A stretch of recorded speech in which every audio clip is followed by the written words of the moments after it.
Welcome to r/Reddit Revenge. This is a story of someone getting back at someone with revenge after being wronged. Thank you friends for subscribing to the channel, and for so many likes. The first story. You were supposed to help with the project, but apparently this promotion was not as important as you claim. The second story. Coworker was fired because she chatted on the phone for an hour and did not do her job. The third story. When a neighbor lets her dog out, I go outside and play with my dogs while her animals go crazy. Today's first story is, don't help with the group project? Fine, fail the class. Don't get promoted at work. So this happened a few semesters ago. I'm a big history buff. Always have been. Part of this history class was a group project where we had to pick a year of American history, sometime during the 1800s, and do a presentation on all the major events of that year. I was known in the class for being a history buff, and I partially feel this led to the group dynamics that we had. I feel like my group members basically thought, oh, we got Son Don't Play. He's gonna ace this for us. Well, the project started and the group became non-responsive. All three of them. We had a discussion board we were supposed to talk in. None of them responded. We had emails. None of them responded. We had a chat group. None of them responded. After numerous attempts, I went to my professor and complained. My professor said he'd sent out a notice to all the students that they need to participate in the group project to get credit. So, rinse and repeat, I tried again, and this time 2 people responded. One was Ashley. She made a half-aid attempt at setting up a time to figure out what year we were going to cover, and another was Scott. He needed his bachelor's to get promoted, and this was literally his last semester. Ashley ignored the time we set aside. Scott basically said, hey, I'm super busy. This seems pretty easy. I think it's you lead the charge. To which I said, fine, let's do XYZ year and can you find me some academic sources to use in the project? Scott responded that he's busy but he'll try. I went to the professor again, said he'd speak to each student individually. I don't know if he did or not, but the end result was the same.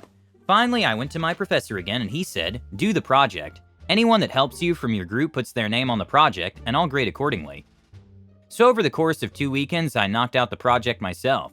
It was a pretty fun project and I enjoyed doing it. So it wasn't all that bad. When I finished a rough draft of the project, I thought I'd throw out one more lifeline. I emailed the group project to my group, and I BCC'd my professor. In the email I said, I completed the project, I need someone to clean up the citations, I need another person to do the graphics, and I need another person to proofread the project. Please let me know who can do what. 2 people responded. One was another member of the group, let's call him Tom, who said I think the graphics look fine. Hint, there were no graphics, which means he never opened the file. Another was Scott, who said he'd clean up the citations. None of them did anything, and I figured they wouldn't. Now, this class was broken down into 6 potential grading components. Discussions, 10%. Quizzes, 15%. Midterm paper, 15%. Midterm test, 15%. Final test, 15%. Final project, 30%. Therefore, it was nearly impossible to pass the class without doing the final project. So I completed the project. I actually submitted a week before the deadline. 2 days before the project was due, all 3 of my group members reached out to me, asking me if I had submitted the project. I said I had. It was a good project and I'm sure it'd be graded well. They were all very happy to hear that. Professor graded the project and gave me a 95% on it, which I was quite happy with. The professor also wanted to clarify what contribution did I get from the rest of the classmates. My response? None. None of them helped. I decided to inform the group of my good grade. They were all so happy, many so confident they were guaranteed to pass the class.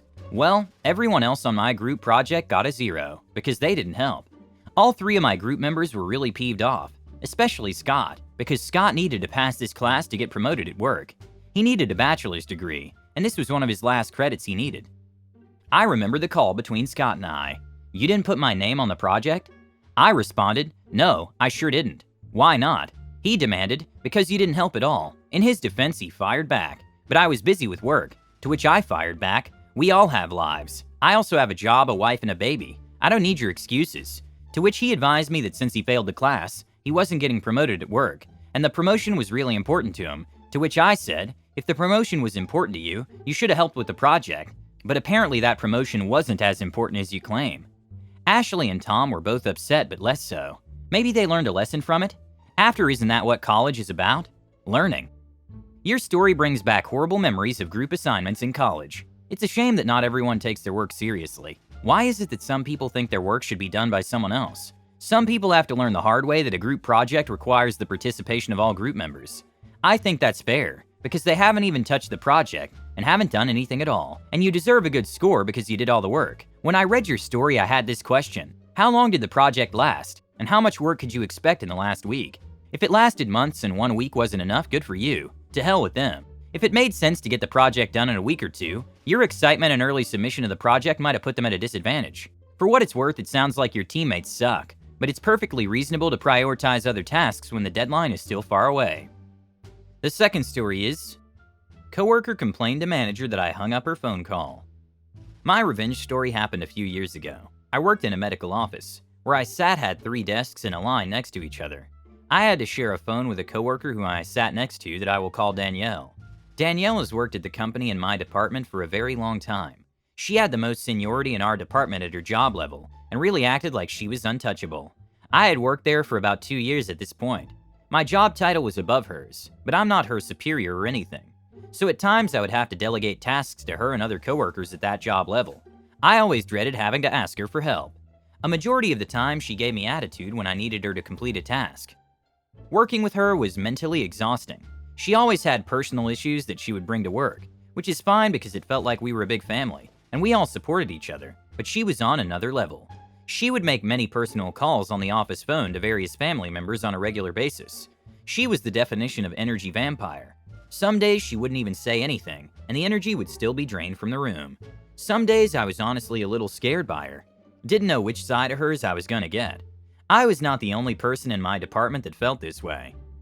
So one day I had to urgently call a charge nurse and I picked up the phone really fast, not realizing that Danielle was currently using the phone with her headset. I panicked when I saw it and put the receiver back, inadvertently hanging up Danielle's phone call. I apologized immediately and then left the desk area to continue to call on another phone. I thought nothing of it, thinking that she could just call the patient back. No big deal, right? Well, apparently it was a big deal to her. Another coworker informed me that Danielle had gone to our manager to complain about me for hanging up on a call with a patient. So of course, I'm in my head with WTF. It doesn't seem right that she would complain to our manager over an honest mistake. I tell a couple coworkers who had witnessed me hang up on her call, and they were in disbelief over her complaining as well.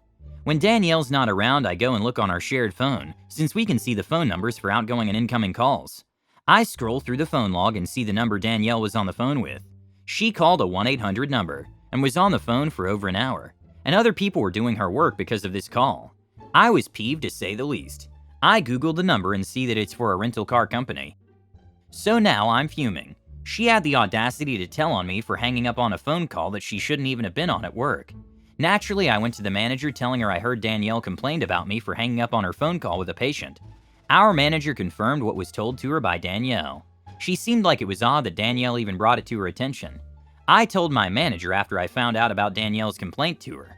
I went through our shared phone and saw the number she was on the call with. I informed her it was with a rental car company and how long the call lasted, to absolutely be petty. My manager thanks me for this information, and I continue on with my workday. Danielle was fired 2 days later. We worked in a union, and this was the final nail in her coffin. With our union, it was pretty difficult to get fired. Management has to have a good-sized case against you in order to let you go. It was definitely so much easier not having her at work anymore. My coworkers and I no longer had to walk on eggshells fearing her wrath. Energy Vampire got the stake and the sun was shining.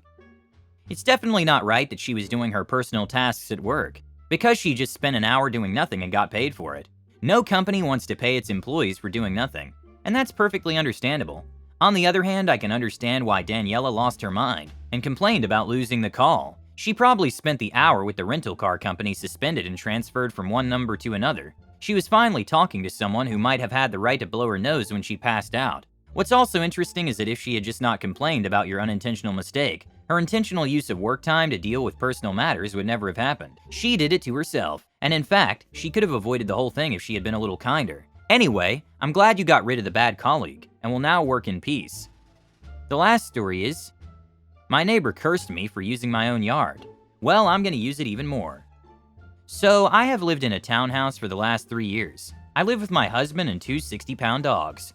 For a bit of background, I got attacked by a dog just before my neighbors moved in 2.5 years ago, which left me with a fear of strange animals, up until recently when I was able to work through my trauma with my therapist.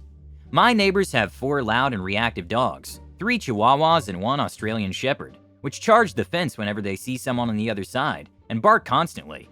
This had prevented me from using my backyard for the last 2 summers. Now that I've worked past the panic attacks and fear, I'm spending a majority of weekends in my yard and let my dog go back and forth freely from the yard. My dogs have been well socialized and don't have any interest in the fence when the other dogs are reacting. Up until yesterday, when the neighbor's dog comes out, I would bring my dogs inside, but it would still mean a minute or so for their dogs to calm down. I would let my dogs back outside to play when the neighbors go back in. This was no big deal to me. Now cue Sunday. The neighbors let their dogs out. They react, I bring my dogs in. Same old routine. Except my neighbor curses me under her breath. Keep your effing door shut. This is not the first time they've been rude either. This gets under my skin, considering her dog's reactivity is the reason I did not feel comfortable in my own backyard. And it's not my dogs who are reactive. Plus, I've always been the one to bring my dogs in, not the neighbor. So I've started to be a bit petty. Now when the neighbors let their dogs out, I stay out and play fetch with my dogs while her animals are going ape SH, instead of bringing my dogs inside, as I've always done. My dogs love it because they're getting more exercise than before. It's only been 3 days and my neighbor is exasperated and has to chase her dogs around the garden. Side note, they have another dog on the opposite side of them, which they're equally reactive to as well. I have patio furniture being delivered tomorrow, and I fully expect to enjoy my yard to the fullest this summer. After a week or 2, I'll probably put up a visual blockade, so her dogs can't see mine to be nice, but I'm not going to restrict my well-trained animals for her untrained ones any longer. Don't appreciate my courtesy? I won't give it. Update. Neighbors decided to cuss me out and tell me to go inside last night. I said no, but put the dogs inside because the neighbors were being aggressive. They said our dogs should be able to be outside too. Go inside. I said your dog's reactivity is not my problem, and they're more than welcome to use your yard. The fact they can't stop charging the fence long enough to pee is your issue, and stood in the middle of my yard. They shouted at me to get the F inside. I told them make me. A bit childish, I know. One told me to meet them out front. I said no. If you want something from me, climb over this fence yourself. They yelled a bit more and I didn't respond, and they went inside after a minute. I think the neighbors have finally cracked a bit and it's only week 1. Not proud and honestly don't want to deal with this nonsense, but I'm not going to bend to a bully. It's always the same people who don't see that they're the problem. The neighbor is rude. I know I have super reactive dogs, and I'm trying my best to fix the way I inadvertently raised them. I regret playing fighting with them as puppies, and leave them unsupervised in the yard with huge jet dogs in another yard. Now I walk them on a leash, and when they're outside I stay with them for the first few minutes to keep them calm, and let them know that I'm watching them. I hope you love these stories. Subscribe, hit the like button, and turn on notifications.